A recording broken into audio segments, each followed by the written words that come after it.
हमने last class में क्या कर लिया था, सिर्फ डेफिनेशन बताई थी आपको ना, ग्रेजुअली वेरिड फ्लो होता क्या है। ठीक है, अब समझते रहेंगे। ग्रेजुअली वेरिड फ्लो वो फ्लो है जिसमें flow properties specially depth very तो करती है स्पेस के साथ में, बट उसका जो रेट ऑफ चेंज है वो बहुत स्लो है। और आपको कर्वेचर क्या देखने को मिलता है इसमें, कर्वेचर बहुत बहुत स्मॉल है।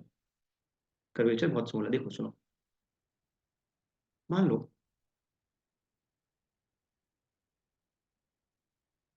इस बार जरा वाटर सरफेस पे ध्यान दो, क्या वाटर सरफेस हर एक क्रॉस सेक्शन के लिए कांस्टेंट है इस बार? Please look it very carefully. बिल्कुल भी कांस्टेंट नहीं है। क्या कर रहा है, जैसे जैसे तुम फ्लो की डायरेक्शन में आगे जा रहे हो, डेप्थ ऑफ फ्लो क्या कर रही है, इंक्रीज कर रही है। देख पा रहे हो, इंक्रीज कर रही है या डिक्रीज कर रही है, कहने का मतलब क्या कर रही है, वो चेंज कर रही है। जरूरी नहीं है कि वो इंक्रीज ही करे हमेशा। कोई जरूरी नहीं है कि आपका जो डेप्थ ऑफ फ्लो है या फ्री वाटर सरफेस है वो हमेशा इंक्रीज ही करे अलोंग द फ्लो। मान लो ये अलोंग द फ्लो हो रहा है, डेप्थ ऑफ फ्लो क्या कर सकती है, वो डिक्रीज भी कर सकती है। क्या आपको ये बात समझ में आती है? तो अब एक बात बताओ, यूनिफॉर्म फ्लो के केस में जो फ्री सरफेस था और जो आपका चैनल बेड था वो आपस में क्या था,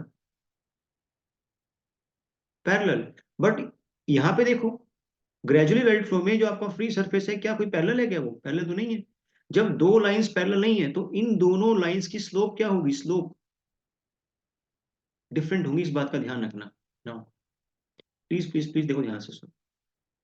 फर्स्ट केस को ले रहे हैं, जब आपका डेप्थ क्या कर रहा है, जैसे जैसे आप आगे जा रहे हो डेप्थ ऑफ फ्लो इंक्रीज कर रहा है। एक डेटम लेंगे, हॉरिजॉन्टल डेटम लेंगे, this will be our datum ना। हमें एक बात मालूम है कि किसी भी एक सेक्शन पे टोटल एनर्जी में लिख सकता हूँ datum head plus pressure head plus velocity head ना। सपोज करो this is the datum head at section 11 Z1, this is the depth of flow और प्रेशर हेड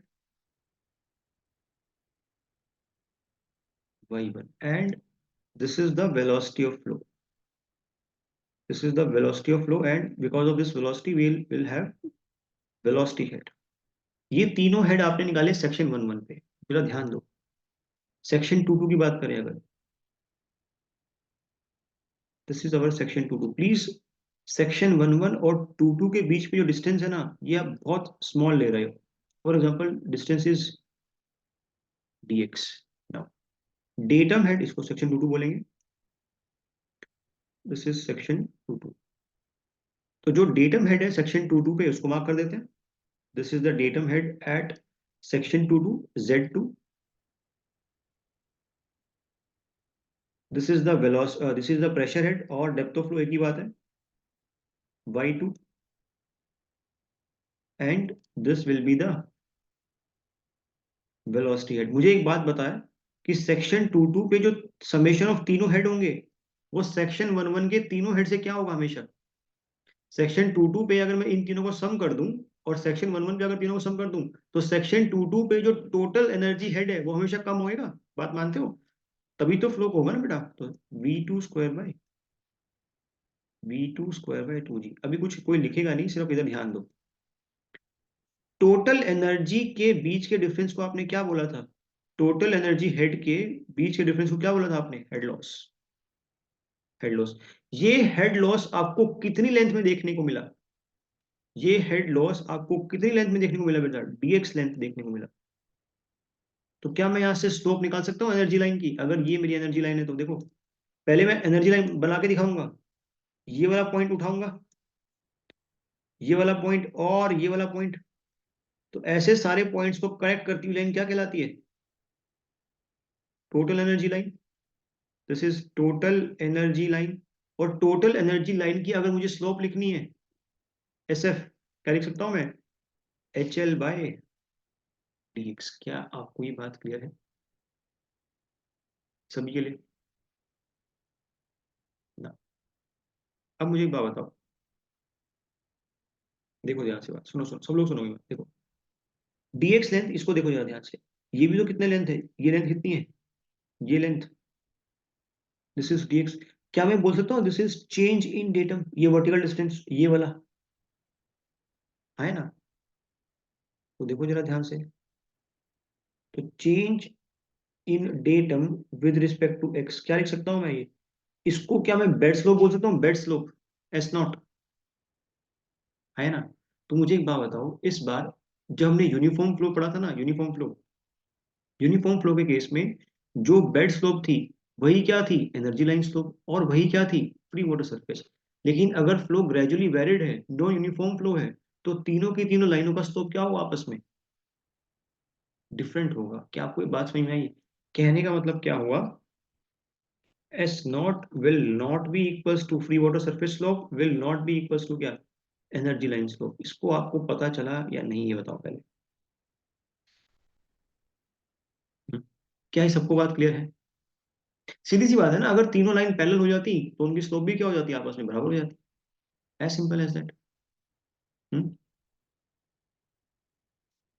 समझ में आया? तो इस चैप्टर में करना क्या है फिर, इस चैप्टर में करना क्या है, इस चैप्टर में मुझे सिर्फ ये पता लगाना है कि जैसे जैसे मेरा फ्लो आगे जा रहा है, जो फ्लो की डेप्थ है वो इंक्रीज कर रही है या डिक्रीज कर रही है, क्या कोई और ऑप्शन है? अगर फ्लो की डेप्थ जैसे जैसे आप आगे जा रहे हो अगर वो कांस्टेंट है, तो वो कौन सा फ्लो है ऑलरेडी, यूनिफॉर्म फ्लो, वो तो पीछे पड़ के आए हैं हम लोग पूरा कंप्लीट। तो हमें क्या करना है, हमें पता लगाना होगा कि फ्लो की डेप्थ क्या कर रही है, इंक्रीज कर रही है या डिक्रीज कर रही है, और कोई काम नहीं है। क्या आपको ये बात समझ में आई या नहीं आई? समझ में आई। अब अगर आपको कंफ्यूजन ना हो तो मैं इसको देखो ये लिख सकता हूँ, प्लीज सब लोग ध्यान देंगे, एनर्जी एट सेक्शन 11 E1, बताओ टोटल एनर्जी। और क्या मैं इसको लिख सकता हूँ, total energy at section 22 E2, जो तुमने यहाँ पे डेल्टा एल लिखा हुआ है हेड लॉस, क्या मैं इसको ऐसा भी लिख सकता हूँ, E1 - E2 divide by DX, अगर आप लोग एग्री करते हो तो। और एस एफ इजिकल्स टू, ऐसा लिख दूं, delta E divide by DX, और मैथमेटिकली ऐसा लिख सकता हूँ, DE/DX। चेक करो यार सब लोग, बताओ मेरे को, क्या ये भी लिख दूं, कोई फर्क पड़ेगा उसको, बताओ। कोई फर्क नहीं पड़ेगा। क्या ये सबको समझ में आई बातें? और ऐसे ही यहाँ पे क्या लिख सकते हो आप, DZ/DX is equals to S naught change in datum Y axis divide by DX, क्या निकल के आएगा, ऐसा लिख लो, कोई बात नहीं। अगर आपको नहीं समझ में आता देखो जरा, कोई बात नहीं, कोई बात नहीं। इसको मैं थीटा लिख लूँ, थीटा, इसको अगर मैं थीटा बोलूँ, तो टेंजेंट थीटा क्या होगा, टेंजेंट थीटा, टेंजेंट थीटा, ये डिस्टेंस कितना होगा, ये ब्लैक वाला डिस्टेंस लिख सकता हूँ, Z1 - Z2, बोलो। तो Z1 - Z2 divide by DX। Tangent theta को आपने क्या बोला था, बताओ, एस नॉट बोला था, बेड स्लोप। तो S naught is equal to change in data लिख सकता हूँ, DZ/DX। अब तो क्लियर है? अब कैसे आया, अब क्लियर है, अब तो पूरा बता दिया मैंने आपको, है ना। ये नोट करो। फिर हम अपने एम की तरफ बढ़ेंगे, और हमारा एम क्या है, ये पता करना कि फ्लो डेप्थ इंक्रीज करेगी या डिक्रीज करेगी। सिर्फ मैथ्स का कुछ भी नहीं है इसके अंदर। यहां तक बात क्लियर सबको? नोट करो आराम से इसको, नोट कर लोगे तो डन लिखेंगे, फिर आगे चलते हैं।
डन,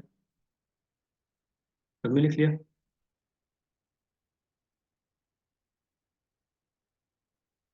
तो जीवेव फ्लो की एनालिसिस स्टार्ट करनी है, और किसी भी एनालिसिस को स्टार्ट करने से पहले हम लोग क्या करते हैं, अब तो बहुत बार पढ़ा दिया बेटा, क्या करते हैं, कुछ अजम्पशंस लेते हैं ताकि हमारा जो एनालिसिस है वो क्या हो जाए, आसान हो जाए। और ये अजम्पशंस आपसे एग्जाम में पूछेगा। तो अजम्पशंस इन जीवेव, आसान है, कुछ भी नहीं है। assumptions इन जीवीएफ, मुझे एक बात बताओ, एक्चुअल में जीवीएफ के पास कर्वेचर है या नहीं है, कर्वेचर है या नहीं है एक्चुअल में, भले ही थोड़ा है कर्वेचर तो है। अगर कुछ कर्वेचर है तो उसका रेडियस भी है, और अगर रेडियस है तो नॉर्मल एक्सेलेरेशन आएगी पिक्चर में, V square by R. But अगर मैं कर्वेचर को नेग्लेक्ट कर दूं तो रेडियस भी नेग्लेक्ट हो जाएगा, तो एक्सेलेरेशन भी क्या हो जाएगी, जीरो हो जाएगी। ये बात सबको समझ में आई। अगर मैं कर्वेचर को जीरो ले लूं तो रेडियस इन्फिनिटी हो गया, और एन क्या निकल के आ गया, जीरो। और जैसे ही आपका नॉर्मल एक्सेलेरेशन जीरो निकल के आया, एक बहुत मस्त कंडीशन निकल के आती है, क्या, हाइड्रोस्टैटिक प्रेशर या हाइड्रोस्टैटिक हेड क्या निकल के आएगा, मतलब पीजोमेट्रिक हेड क्या निकल के आएगा, कांस्टेंट निकल के आएगा। ये आप प्लीज ध्यान रखेंगे। तो first assumption is,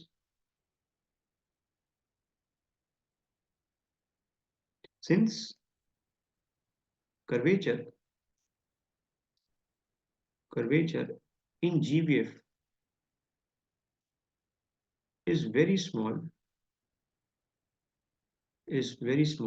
so it can be neglected, so it can be neglected,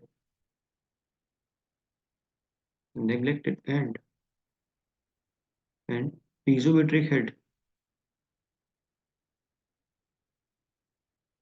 and piezometric head is assumed to be constant, is assumed to be constant। इसको मैथमेटिकली लिख सकते हैं, del of P plus rho Z D Z is equals to A N square, यही था। तो A N खुद क्या होता है,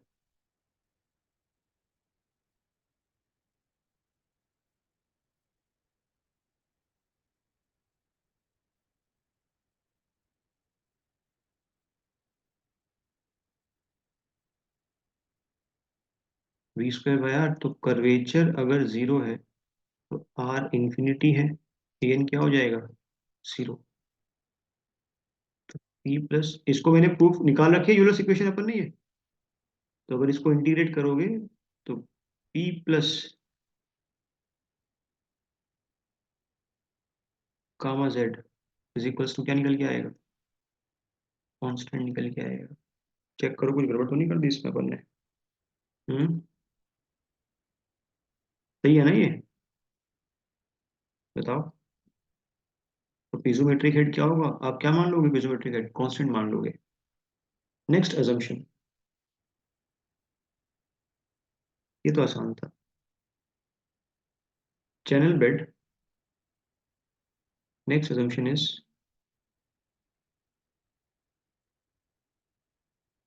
channel bed slope channel bed slope is assumed to be very small। इससे एक फायदा होगा, क्या फायदा होगा, मैंने आपको लास्ट फर्स्ट क्लास में बताया था, अगर मैं चैनल बेड स्लोप को बहुत स्मॉल मान लूंगा तो हाइड्रोलिक ग्रेडियंट लाइन किससे मैच कर जाएगी, फ्री वाटर सरफेस के साथ में, फ्री वाटर सरफेस के साथ में। बट अगर हमारे चैनल की बेड स्लोप बहुत ज्यादा है तो hydraulic gradient line free water surface के ऊपर होती है या नीचे होती है, नीचे होती है। इसको ध्यान रखना, ऑब्जेक्टिव सवाल है ये आपका, please please please remember remember it यार, बहुत इंपॉर्टेंट है। Channel bed slope is assume to be small, so hydraulic gradient line, hydraulic gradient line HGL will coincide with free water surface, free water surface,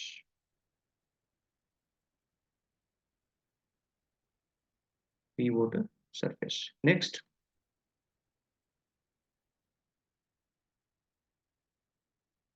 channel is assumed to be prismatic. क्या हमें पता है कि prismatic channel क्या होता है? Channel is assumed to be prismatic, channel is assumed to be prismatic. Next, Manning's n, याद आ रहा है कुछ कुछ Manning's n, जो एक तरीके से आपको रफनेस बताता था पानी की और बाउंड्री के बीच में, Manning's n and Chezy's c। हमने इन दोनों के बीच में क्या निकाला था? रिलेशन भी निकाला था। Manning's n and Chezy's c are assumed to be, constant. But क्या एक्चुअल में इन दोनों की वैल्यू कांस्टेंट होती है? वो तो अलग अलग आप मटेरियल चेंज करोगे, लाइनिंग वाला चेंज हो जाएगा, एन और सी दोनों चेंज हो जाएंगे। Are assumed to be constant.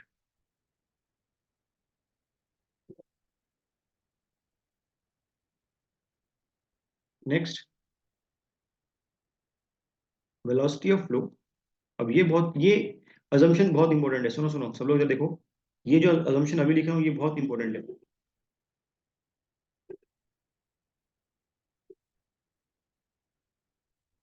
Minute देना है।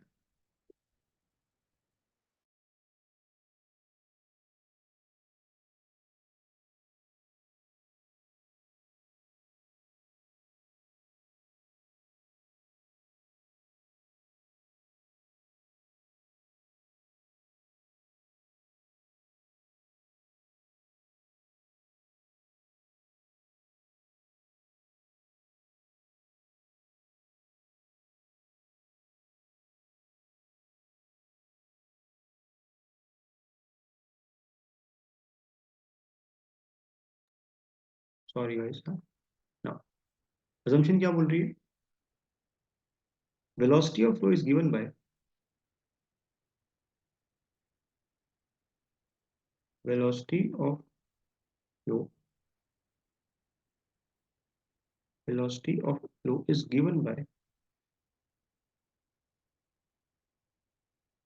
Manning's equation, Manning's equation। ये बात कुछ नई नहीं है हमारे लिए, लेकिन इस इक्वेशन में कुछ नया है। देखो क्या है, हमें पता है कि मैनिंग्स ने वेलोसिटी दी थी हमें, velocity is equals to 1/n। याद आ रहा है कुछ कुछ? Hydraulic radius to the power 2/3 और S naught to the power 1/2। अब प्लीज ध्यान से सुनेंगे, यहाँ पे आपको मैंने एस नोट क्या लिखवाया था? क्या हमने इस इक्वेशन में एस नोट को क्या लिखा था? Beds, beds flow. क्लियर? और ये काम आपने यूनिफॉर्म फ्लो के केस में किया था, यूनिफॉर्म फ्लो के केस में।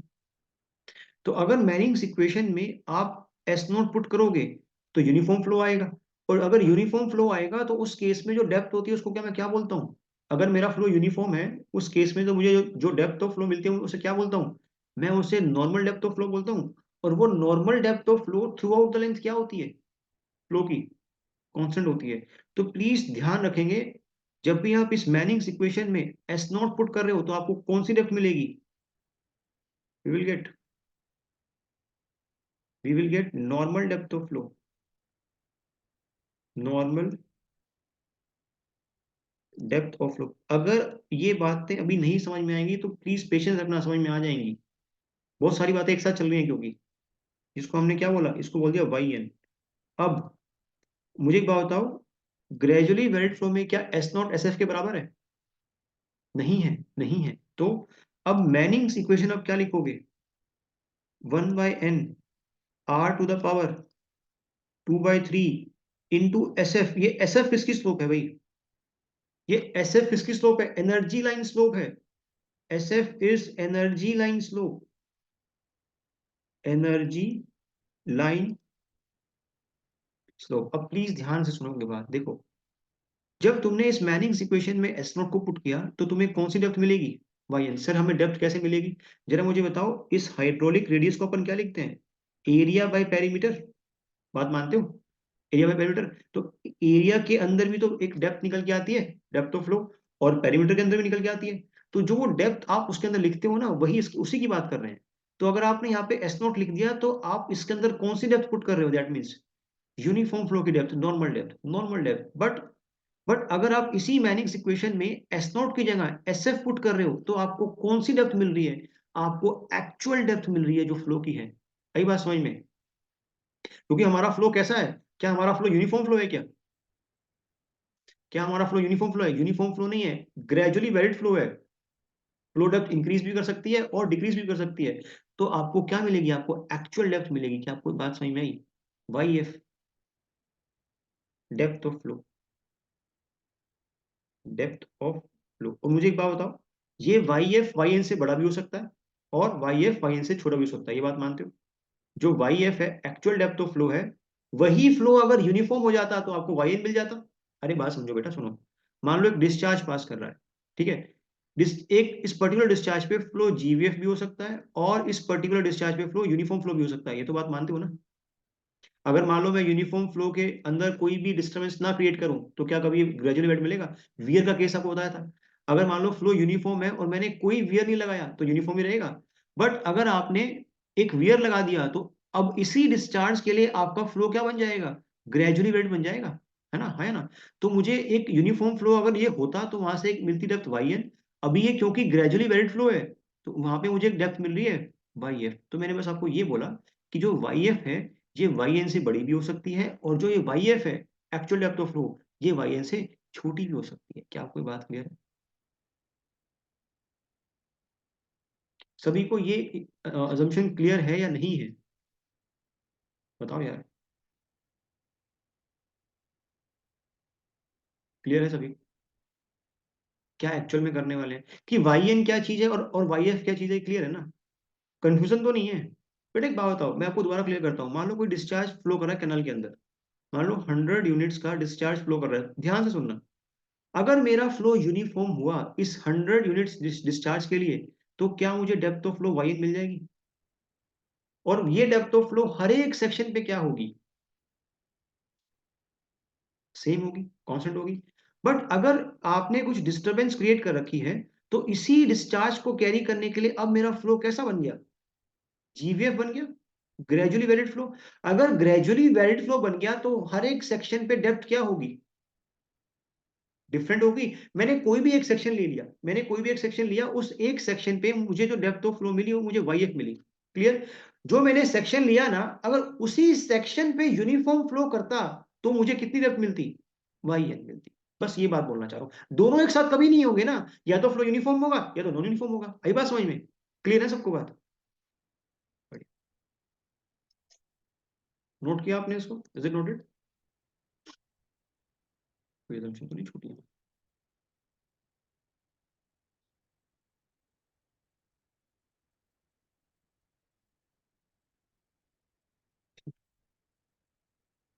क्लियर है सबको? ये assumptions क्लियर है?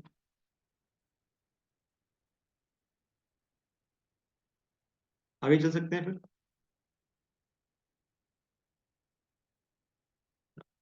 हमारा एम क्या था इस चैप्टर में? वेरिएशन निकालना डेप्थ ऑफ फ्लो की किसके साथ में? Along the flow, along the x. यही काम है मेरा। देखो ध्यान से, in this chapter,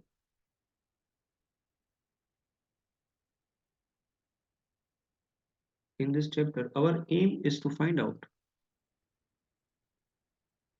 our aim is to find out the variation of depth, find out the variation of flow depth with respect to direction of flow, with respect to direction of flow, कि जब flow आगे जा रहा है, तो depth increase कर रही है या डिक्रीज कर रही है, डायरेक्शन ऑफ। तो इस कहानी को स्टार्ट करने से पहले बिल्कुल बेसिक से चलेंगे। क्या मैं किसी भी एक सेक्शन पे टोटल एनर्जी हेड लिख सकता हूँ क्या? बोलो। Datum head plus pressure head या depth of flow plus velocity head, इसमें कोई दिक्कत किसी? अगर मुझे इस एनर्जी हेड में चेंज देखना है विद रिस्पेक्ट टू एक्स, सुनो बहुत ध्यान से, क्योंकि मैं सारा का सारा चेंज किसके रिस्पेक्ट में देखना चाहता हूँ, along the flow, along the X. देखो क्या कहना चाह रहा हूँ, सुनो। मान लो this is our channel bed, ठीक है, सब लोग प्लीज ध्यान से देखेंगे। This is free surface, free surface, ये डेप्थ इंक्रीज भी कर सकती है, डिक्रीज भी, उससे कोई फर्क नहीं पड़ता, कंफ्यूज नहीं होंगे please. And this is our datum, this is our datum. Datum हमेशा लेंगे हॉरिजॉन्टल। अगर आप ये इक्वेशन समझ गए तो आपके लिए जी वेव खत्म है आज ही। डेटम, कोई भी एक सेक्शन लिया, उस सेक्शन पे डेटम हेड मान लो जेड है, डेटम हेड इज जेड। जो प्रेशर हेड है वो कितना है, प्रेशर मतलब डेप्थ ऑफ फ्लो के बराबर ही है, क्योंकि ओपन चैनल फ्लो है, दिस इज वाई। और जो वेलोसिटी हेड है उस सेक्शन पे, that is V square by 2g। अब ये टोटल एनर्जी एक सेक्शन पे प्रेजेंट है, मैं इस टोटल एनर्जी का चेंज देखना चाहता हूं, लेकिन किसके रिस्पेक्ट में, अलोंग द फ्लो। और अलोंग द फ्लो मतलब क्या, जब मैं एक्स डिस्टेंस आगे ट्रेवल करूंगा, जैसे मान लो बेटा, सुनो बात ध्यान से, तो मान लो ये सेक्शन 1 1 पे कुछ एनर्जी है, टोटल एनर्जी, तो जब मैं ट्रेवल करूंगा सेक्शन 1 1 से आगे जाऊंगा, एनर्जी में चेंज आएगा ना with respect to X, energy में चेंज आएगा, उसी चेंज को मैं स्टडी कर रहा हूँ। उसको देखो कैसे लिख रहा हूं मैं एनर्जी में चेंज देख रहा हूँ विद रिस्पेक्ट टू एक्स, कैसे देखूंगा, देखो डीई बाई डी एक्स। अगर मुझे किसी में चेंज देखना है तो डिफरेंशिएट तो करूंगा, जिसके रिस्पेक्ट में चेंज देखना है, is equals to D Z by D X plus D Y by D X plus D of V square by 2g with respect to X. अब तुम मुझे बताओ, तुम्हें इन चारों टर्म्स में से कौन सी टर्म स्टडी करनी है, ईमानदारी से। हमें इन चारों टर्म्स में से कौन सी टर्म स्टडी करनी है, क्या मुझे D Y by D X ही तो देखना है, variation of depth of flow with respect to X, है ना। अरे ये बात समझ, देखो बेटा कैसे लेके आ रहे हैं आपको, ये समझ में आई बात। मुझे स्टडी करना था depth of flow with respect to X, तो मैंने एनर्जी का हेल्प लिया, है ना, क्योंकि एनर्जी में वो लिखी हुई है टर्म वाई, इसलिए मैंने सारे का सारा वेरिएशन किसके रिस्पेक्ट में देखा, एक्स के रिस्पेक्ट में देखा। अरे बात मानते हो कि नहीं मानते हो ना, प्लीज प्लीज प्लीज देखो ध्यान से, ये पहले बता चुका हूं लेकिन वापस बताऊंगा। मान लो ये सेक्शन 1 1 था, तो v1 square by 2g, y1 and z1। आपने कुछ ही दूरी पे एक और सेक्शन ले लिया, सेक्शन 2 2, जिसपे डेटम हेड इज z2, और शिट लाइट चली गई, this is y2 and this is, laptop अगर बंद हो जाए तो प्लीज परेशान नहीं होंगे, ओके। कल ये प्रॉब्लम सॉल्व हो जाएगी, मैंने बैटरी ऑनलाइन मंगा ली है।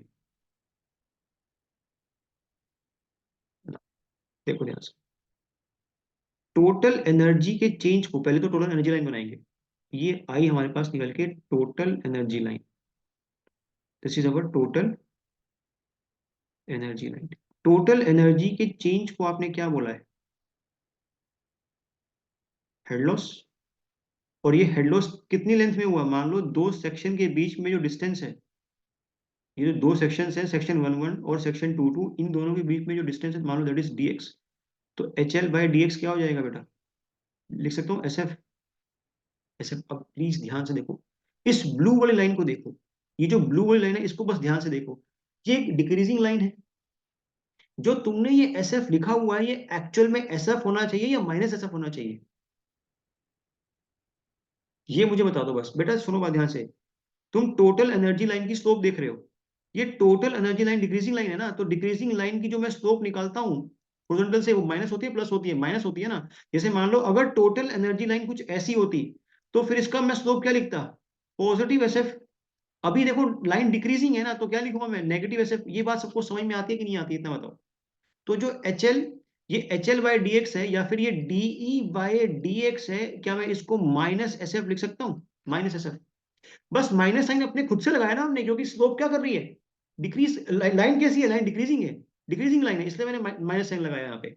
तो मुझे एक बात बताओ, इस इक्वेशन में can I write DE by D X by minus S F, बोलो। अरे हाँ, जब तक हाँ या ना करोगे तब तक आगे नहीं जाऊंगा। What is D Z by D x, dz/dx क्या है? dz/dx क्या है बेटा? अभी लिखवाया आपको। dz/dx change in datum head, देखो यही तो आएगा चेंज, यही तो चेंज है बेटा, ये चेंज, ये चेंज।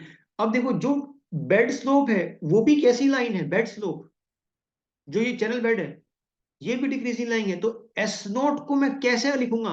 माइनस साइन के साथ में, डिक्रीजिंग लाइन का स्लोप है वो एस नॉट। अरे ये जो चैनल बेड है ये डिक्रीजिंग लाइन है ना बेटा, तो इसका जो स्लोप है एस नॉट, इसको मैं एस नॉट तो लिख सकता हूं, बट इसके आगे मुझे क्या लगाना पड़ेगा? एक माइनस साइन लगाना पड़ेगा। तो माइनस एस नॉट प्लस, बेटा तुम ये बताओ कि ये बातें दोनों समझ पाए या नहीं समझ पाए, यही इंपॉर्टेंट है इसके अंदर बस। हमें तो ये बात मालूम है ना कि लाइन डिक्रीजिंग होती है तो उसकी स्लोप नेगेटिव होती है, भले यहाँ पे एस एफ और एस नॉट है। और अगर ऐसे भी अगर आपको बात समझ में नहीं आती ना, तो मेरे पास इसका भी इलाज है। क्या इलाज है? देखो इधर देखो, सब लोग, सब लोग इधर देखो। एस नॉट एक्चुअल में चेंज आप क्या लिखते हो? Final value minus initial value, ये चेंज लिखते हैं हम लोग। तो Z2 minus Z1 is divide by dx। अब मुझे बताओ इन दोनों में से कौन बड़ा है? Z2 बड़ा है, Z1 बड़ा है? Z1 बड़ा है। तो ये वैल्यू नेगेटिव ना निकल के आ जाए इसलिए मैंने खुद से क्या लगा दिया? एक माइनस लगा दिया। ऐसा भी समझ सकते हो। ऊपर देखो जरा, ऊपर देखो बेटा। एस एफ क्या लिख सकता हूं मैं? S F final energy minus initial energy divide by dx। अब E2 कम है तो ये नेगेटिव निकल के आएगा, तो मैंने खुद से क्या लगाया? एक एक नेगेटिव इधर लगाया और एक नेगेटिव इधर लगाया। अभी आपको ये बात क्लियर हुई कि माइनस एस एफ क्यों निकल के आता है और माइनस एस। हमें वैसे ही पता है, मैथमेटिकली पता है और कंसेप्चुअली पता है चीजें।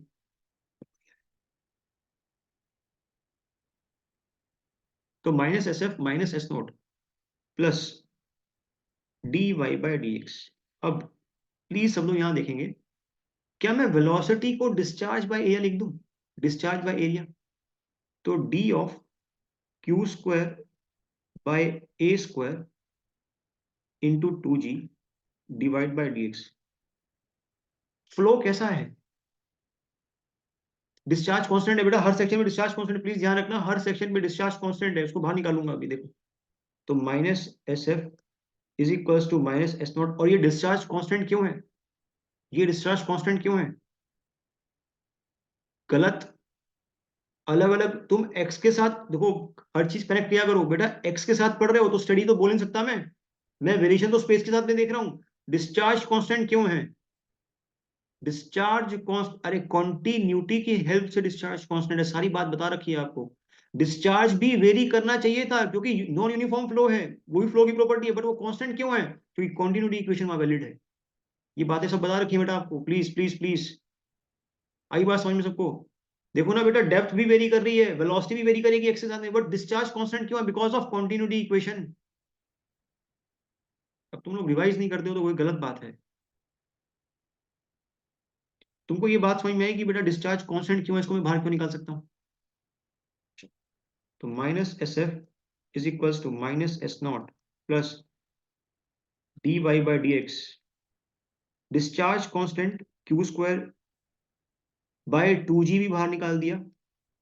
क्या बचा आपके पास में अंदर? 1/a² का differentiation with respect to X. अब सर इससे इतनी प्रॉब्लम क्या है? क्या ए स्क्वायर के अंदर खुद एक y बैठा होगा? अगर रेक्टेंगल है तो b इंटू वाई, है ना? तो पहले मैं क्या करूंगा? अब मुझे इस ए स्क्वायर को डिफरेंशिएट करना है एक्स के रिस्पेक्ट में। तो सबसे पहले मैं ए स्क्वायर को डिफरेंशिएट करूंगा ए के रिस्पेक्ट में, फिर ए को डिफरेंशिएट करूंगा इसके रिस्पेक्ट में, एक्स के रिस्पेक्ट में। ऐसे ही करते हैं। ये बात शायद दूसरी बात बता रहा हूं मैं आपको, एक बार पहले कर चुके हैं ये चीज। तो minus S F minus S naught plus D Y by D X plus Q square by 2g। What is the differentiation of 1/a² with respect to A? लिख सकता हूं माइनस 2 ए क्यूब। नहीं आई बात समझ में? ये बात समझ में नहीं आई होगी। देखो 1/a² को मैं लिख सकता हूँ a⁻²। इसका डिफरेंशिएशन अगर तुम a के रिस्पेक्ट में करोगे, अरे ये ऐसा लिख लो ना, ऐसा लिख लो, नहीं फिर तो कंफ्यूज ही रहोगे। तो -2 a⁻²-1, तो क्या आया ये? -2 a⁻³ वही तो लिखा हुआ है, -2 a की नीचे a⁻3। चेक करो, ये तो आपने 1/a² का डिफरेंशिएशन किया विद रिस्पेक्ट टू ए। अब मुझे क्या करना है, अब मुझे ए का डिफरेंशिएट करना है एक्स के रिस्पेक्ट में, तो क्या लिख सकता हूँ, D A by D X. बताओ यार, ये चीज क्लियर हुई ना?